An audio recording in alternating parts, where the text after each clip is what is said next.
It all started with a very simple idea. Tell the stories of how successful middle market CEOs made it to the corner office.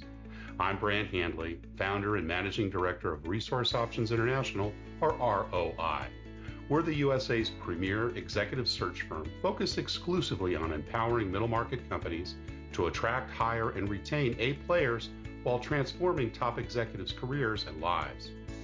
ROI's Into the Corner office is dedicated to discovering how middle market CEOs advance their career, and we're making these remarkable and sometimes quite unbelievable stories available to you for the very first time.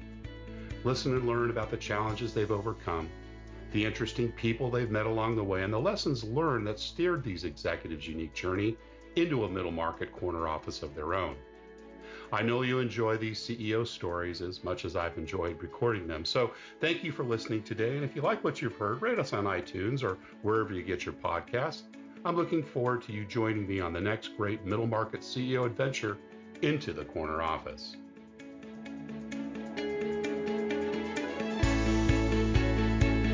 Today, my guest is Jeff Oravitz, Chief Executive Officer at Seal for Life Industries. Jeff has had a successful career in various executive roles, and prior to Seal for Life, he worked at May River Capital as part of the Executive Resource Group. He spent over 20 years at PPG Industries and served in a variety of leadership positions during his tenure, including President and CEO of MetoKote, Vice President of PPG Coating Services, and Vice President for Global Business Development at MetoKote. Prior to serving in PPG's executive suite, Jeff held roles in sales and marketing as the Director of North American Sales and Marketing for Automotive Refinish and as the General Manager of Packaging Coatings America. Jeff completed his Bachelor of Science degree in chemistry at the University of Pittsburgh and then pursued his MBA from Pitt with a focus on finance during his tenure at PPG Industries. Jeff Oravitz, welcome into the corner office. Thanks, Brant. It's great to be here. I appreciate the opportunity to speak on your podcast and share a few things about my background. Awesome. Well, let's get started. We always like to kind of start in the middle with our CEOs, Jeff, and tell us about your early years. You know, where you grew up, family life, brothers, sisters, parents. I grew up outside of Pittsburgh, suburban Pittsburgh, about 20 miles from downtown, and family, two younger brothers, and spent, a lot of my time in my early years working various jobs, paper routes, lawn mowing, snow shoveling in the wintertime, things to try to make a buck when you're growing up, and obviously spent a lot of time with my schoolwork and was very interested in sports as well. So I'm sure I kept my parents probably busier than maybe they would have wanted in the early years, but it was a great environment to grow up in with my family in Pittsburgh. Pittsburgh's a great town. It's gone through quite a transformation. I'm assuming pretty much over your lifetime. Very much so. The city really did transform quite a bit in my younger years, particularly during the 70s with, the change in the local economy, moving away from heavy manufacturing and steel as the primary industry to, now where it is a lot of medicine and software and more professional type of businesses and environment, yet still retaining its manufacturing history as well. So it went through a pretty incredible transformation, and the downtown infrastructure really starting in the mid to late 70s through the 80s and 90s changed quite a bit, and it's a gorgeous downtown now, and I always look forward to going back there and spending some time with my friends and family. Were your mom and dad from that area as well? Yes.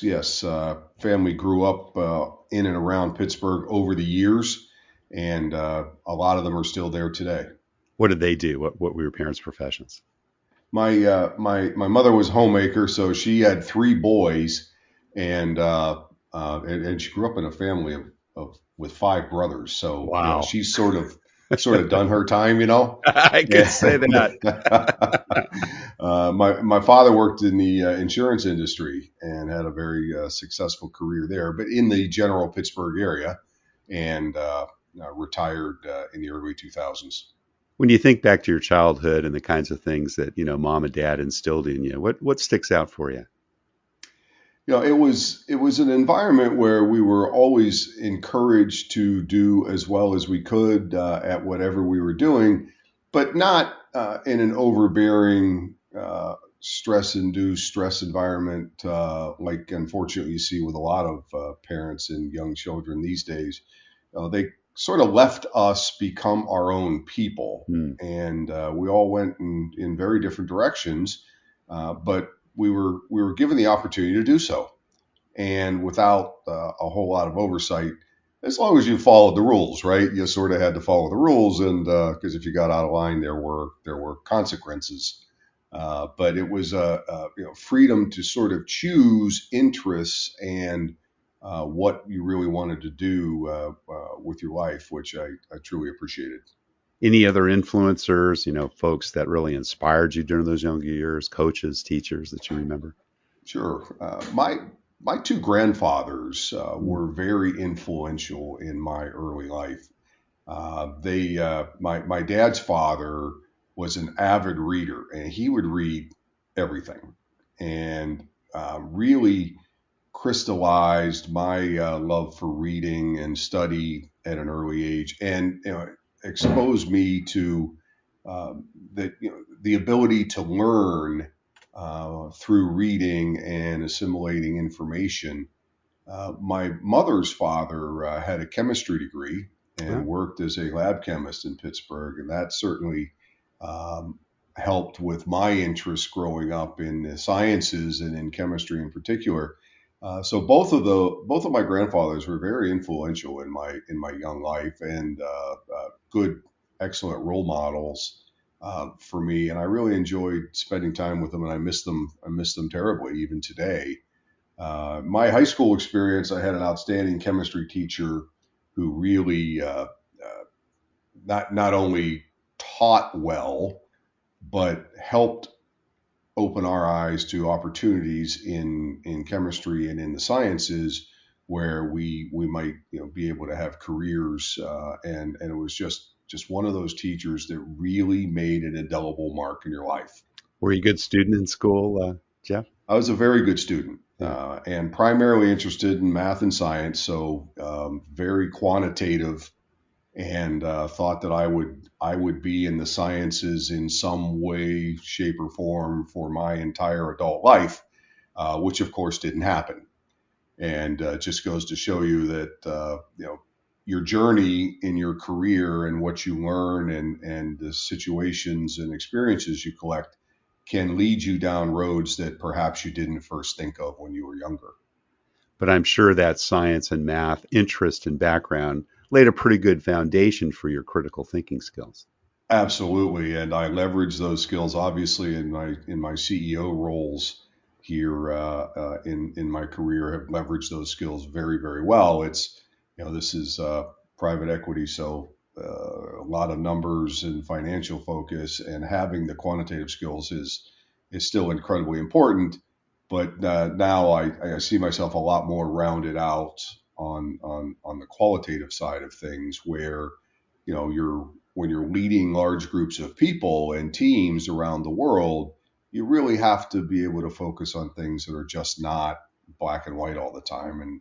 And the level of human and interpersonal interactions are what ultimately help create the best culture for a business, I think. Well said. Back to your school days. Outside of school, you're obviously a great student. What other kind of things were you involved with? Sports, music, theater, debate? Sports primarily, and tried to play all of them. Again, I'm sure my parents got tired of chasing me around there over the years. But I played through high school, and then I played intramurals in college, and football and basketball, and it was always active. Still am today. Enjoy exercising and staying in shape, which is I think critical for being in these types of roles as well, because they are physically demanding. And staying active as a youth certainly helped kind of set that up for the rest of my life, I think. Sounded like you had some entrepreneurial inklings as a kid. You mentioned the paper route and doing lawns and so forth. When did that all start?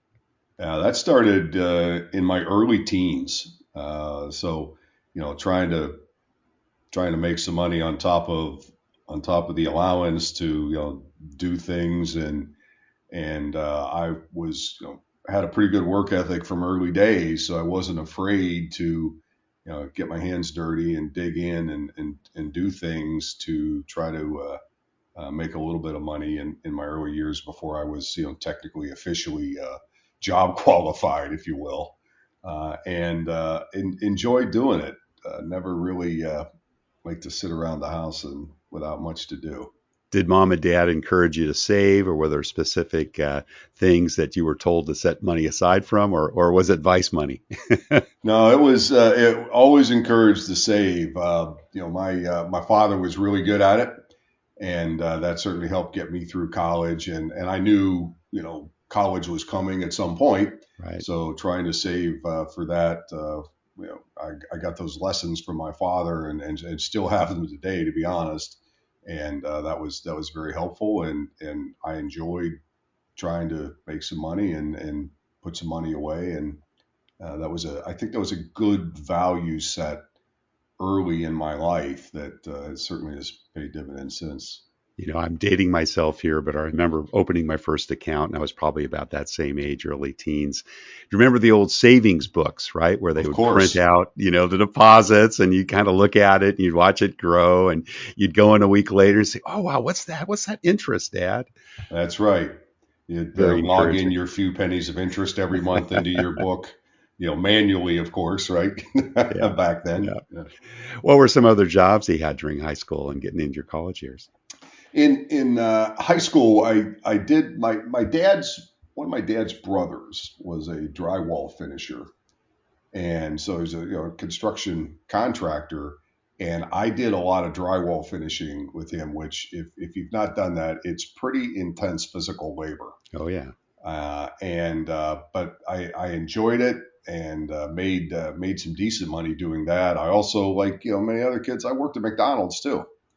And as I went through high school and in college, for my 4 years of undergrad, I worked at the college work study program at Pitt, and worked in the medical school in the neuropharmacology laboratories, which was just a phenomenal opportunity to learn a science field, a medical field, and also work while on campus, and was tremendous experience. Really enjoyed that.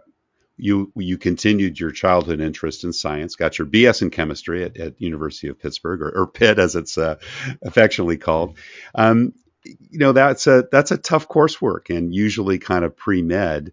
When did you kind of change direction and decide that wasn't going to be for you? Yeah, I had thought about going to medical school when I was younger, and thinking that would be great. And then, I spent 4 years working around medical students, interns, residents, and watching them be bleary-eyed every day and sleeping on couches and doing that. And I thought to myself, Studying for organic chemistry. yeah, why would I want to do that? That's kind of crazy to spend that much time working in a career. So then I end up, going and working in industry and progressing through and becoming a CEO now, where I work, just like that or worse, and do it while traveling the world. So, I think my maybe my first inclinations there weren't quite spot on, but it was a great experience. I learned a lot, and I'm probably hopefully a better CEO than I would have been a medical doctor. Was it a foregone conclusion to go to college? Was that something that your parents expected to? You were the oldest of three, right? As the oldest of three, it was my foregone conclusion, I guess. Right. I would say it wasn't necessarily my parents.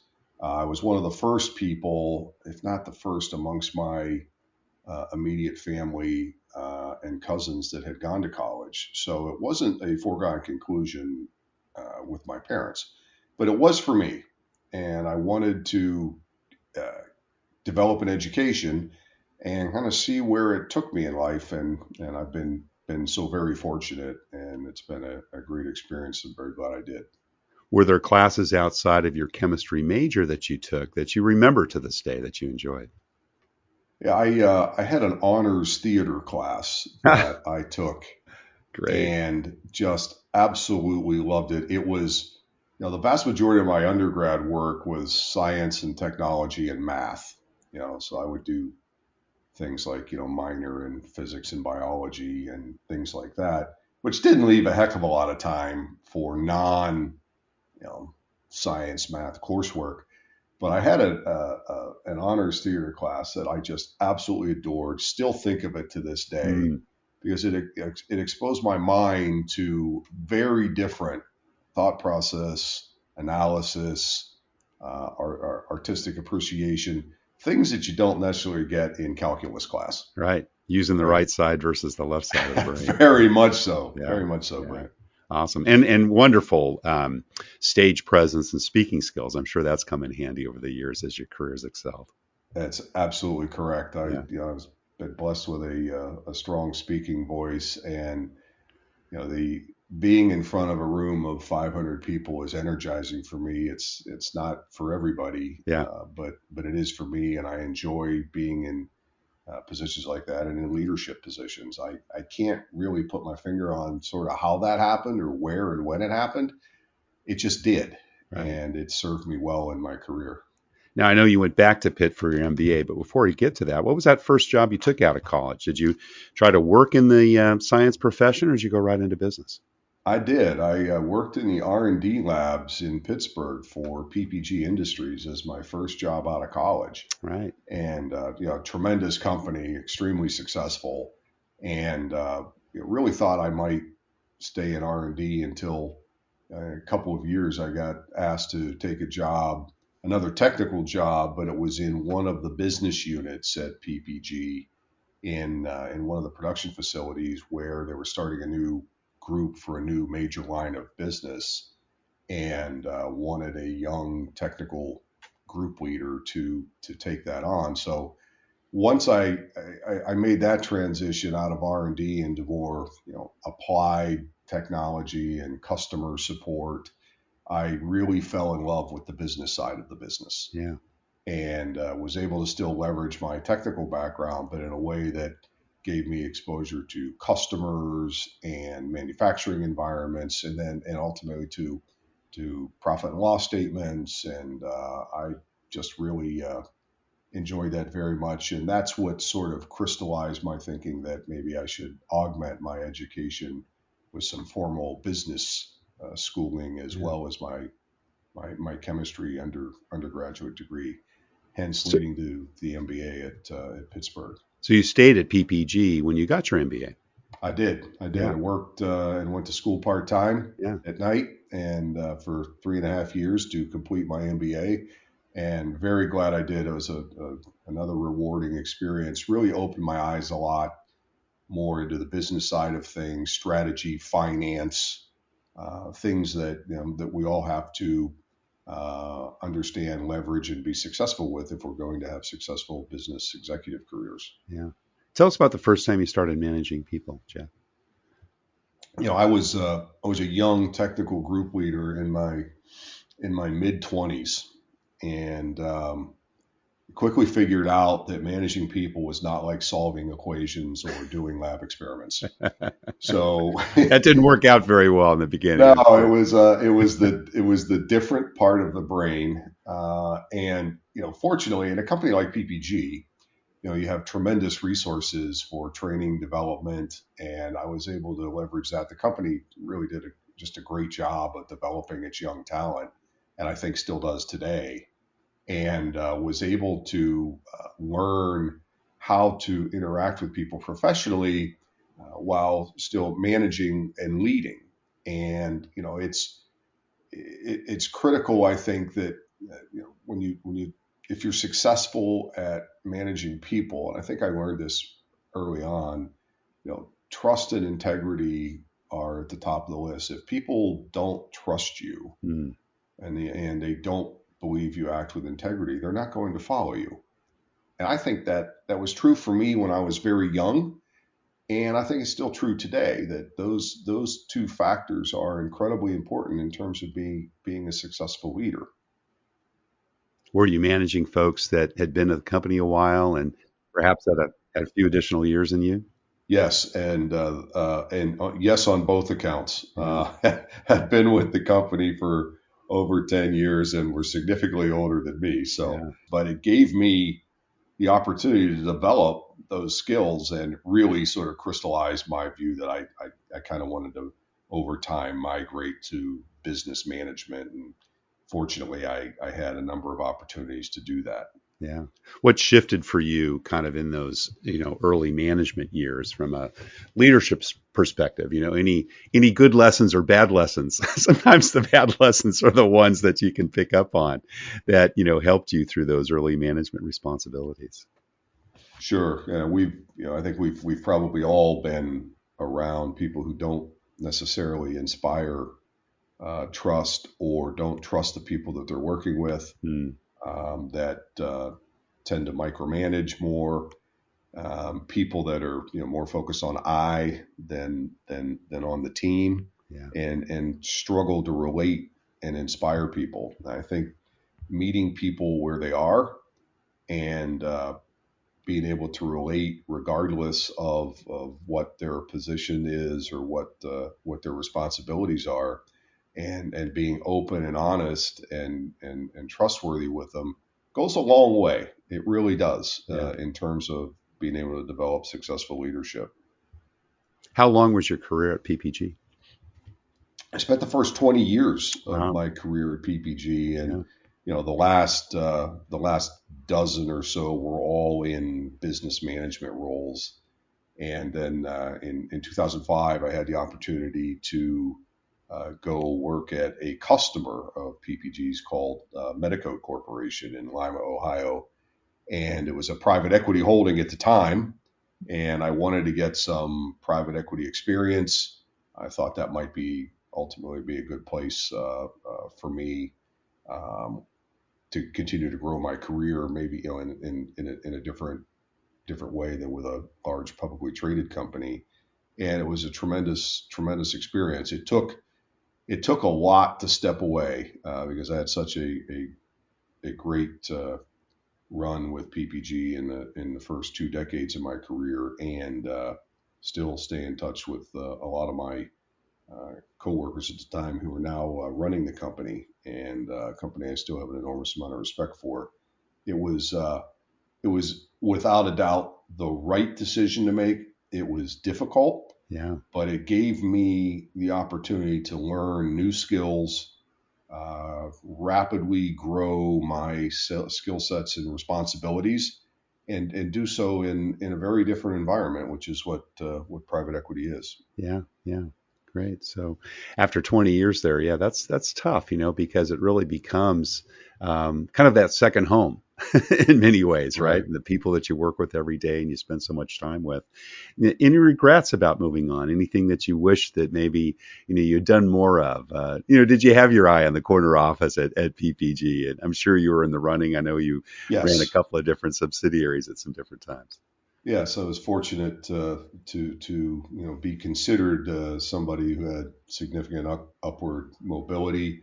I don't have any regrets about leaving in 2005, and it was absolutely the right decision. And then ultimately, in late 2011, I was elevated to the CEO role at MetoKote Corporation by Yeah. its private equity sponsor. Yeah, awesome. So Seal for Life, you're coming up on 4 years, I think, as Right. CEO there. Tell us a little bit about that organization, and the private equity background obviously is a big difference than a large corporation. Right. What do you folks do? What's your footprint, and what customers do you serve? We're a manufacturer of highly engineered coating solutions for the protection of critical infrastructure assets. So this is all infrastructure that has to be prevented from corrosion, water degradation, chemical or heat degradation, heavy and extreme performance environments. So our coatings are engineered to last for many decades. That's why we say we seal for life. When our products are applied, they last a very long time and they protect our customers' most important assets. So we do that with a very deep collection of technologies around the world that meet very demanding specifications and engineering requirements that allow us to participate in some well-defined niches of infrastructure asset protection and create a business now that is a conglomeration of 8 different acquisitions since the middle of 2019. Wow. And has grown considerably. And we're very fortunate to have the success we've had, and the company has grown both top and bottom line in double digits over the years, and we're very pleased with what the company has been doing. I had known the Arsenal Capital folks for since 2010, 2011. And, we always would kind of stay in touch, and they'd say, hey, Jeff, we're going to do something together someday. We're going to get into coatings. And I'm like, yeah, I hear that a lot. And I get the call in late 2019, and they said, look, we just bought this thing called Seal for Life, and we need a CEO who knows something about the coating space. So I was able to get the opportunity to work with Arsenal Capital, and it's been a phenomenal partnership. They are extremely successful, very focused, very talented, deep team, and a true pleasure to work with. I've really enjoyed these last 4 years, and I think we're building something of strategic value here with Seal for Life Industries in this platform. Looking at the arc of your 24, 25-year career in the coatings industry, pretty much, right? Because you've similar, but obviously different in that respect. How do you think your leadership styles evolved now that you're in the corner office? Sure. It's, it has been, I try not to think about the fact that I started my career in the coating space in the mid 80s, but, facts are facts, right? So it's, as I look at things over time, I think I touched on this a little bit earlier, I've migrated from a young man who was very focused and quantitative in thinking, to being somebody that now is I think able to balance the quantitative, the qualitative, and able to lead and inspire groups of people to do their very best to generate success and to help grow their careers. My leadership style is very collaborative, very open.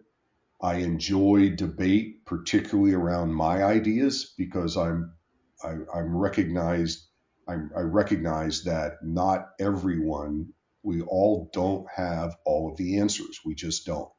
Business in today's age is far too complicated, particularly when you're running these global enterprises that are growing rapidly and serving the types of customers we service. I've never thought that I've got all the answers and I'm the smartest person in the room, so you should just listen to me. Right. That's not how I do things. And I've built a management team. It was a very interesting process of doing that during COVID, by the way, that's got tremendous diversity, both culturally and diversity of thought, diversity in geography. And it's come together very well and created an environment where, my team is very comfortable, putting their own ideas forth, because a lot of times they're better than mine, and in challenging our internal process as to how we do things to try to be the best that we can be. And I've always felt that, if I work really hard and do a good job at enabling the success of the people around me, I'll do just fine. And that has proven itself multiple times, and it's proving itself here at Seal for Life as well. When business issues come up, and they do, and the CEO's job is one that the buck stops there, and one has to deal with those things. Usually, they hopefully don't happen when they get too far askew, but even those happen from time to time. How do you kind of make the decision between zooming in? I hate to use the words micromanage because it's got such negative connotations, but there are times when a CEO has to do so, or when to stay out of your colleague's sandbox. How do you kind of make that differentiation, particularly when issues come to the table? That's a great question, Brent. And one of the roles of the CEO is that you're the backstop, right? You sort of got to collect everything before it gets too far off the field. And there are times where there are certainly decisions that only I can make. And one of the things that's really helpful there is the relationship in terms of running a private equity business, the relationship with the sponsor. Yeah. So the collaborative relationship I have with Arsenal, allows me to determine when I need to take a decision, generally on a fairly short time horizon that may be a singular course of action or directive. Most of the time, however, I'd say that's more the exception than the rule here. Most of the time, as we're developing and executing our strategy, we're working collaboratively together with my team and the sponsor team to determine whether is this the right acquisition for us to make? Should we develop this new product line? Should we enter this new market? Most of the time, we've got time to flesh those things out. But there's no question, Brant. There are situations where there's you're the backstop, and that's Right. you're the person that's got to make the decision. Yeah, it's a tough call, I'm sure, particularly when you've got a great executive team around you.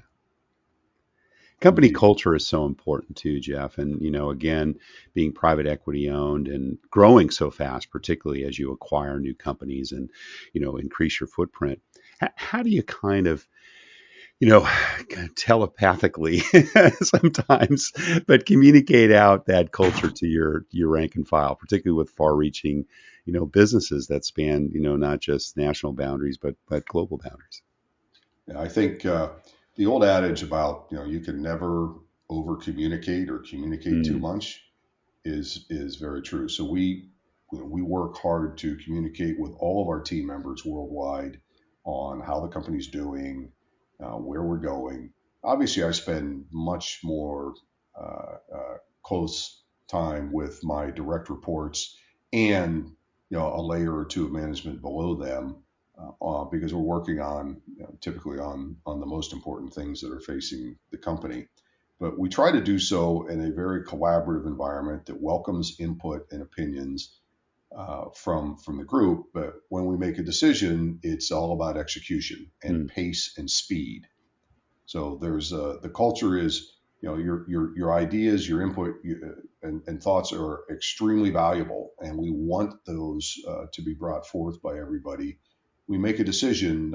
Pace of execution is really important, and it's about speed and executing what we decide to do. So that's sort of how the culture works. The ability to you sort of have to, like any business, you have to juggle a number of things every given day, every given month in the business, but focus on the things that are really important. Not everything is. We can all find time, ways to fill our days, right? That's not hard to do. There's always another Teams or Zoom meeting waiting for you. But as I've developed and gotten along in my career, focusing on the things that are really important and ultimately are the ones that create the most value for the platform are the areas where my time is best served. Jeff, what do you look for when you're making bets on the people you invest in and hire? You sort of got to get past the resume, right? Yeah. And get into and this is incredibly important during COVID when I couldn't physically be present in a lot of the hiring situations. Really for the first time in my career, right? Who would have ever thought that we wouldn't allow you wouldn't be able to meet people in person. Um, but it's the ability for people to synthesize information quickly, to learn our product lines, because we are a collection of niches. So it's not like there's a school where, for infrastructure asset protection that everybody gets a degree from or a certificate in. It doesn't quite work that way. Um, and people that have a collaborative mindset, but also have an energy level to put in the work, the time that these types of private equity investments require.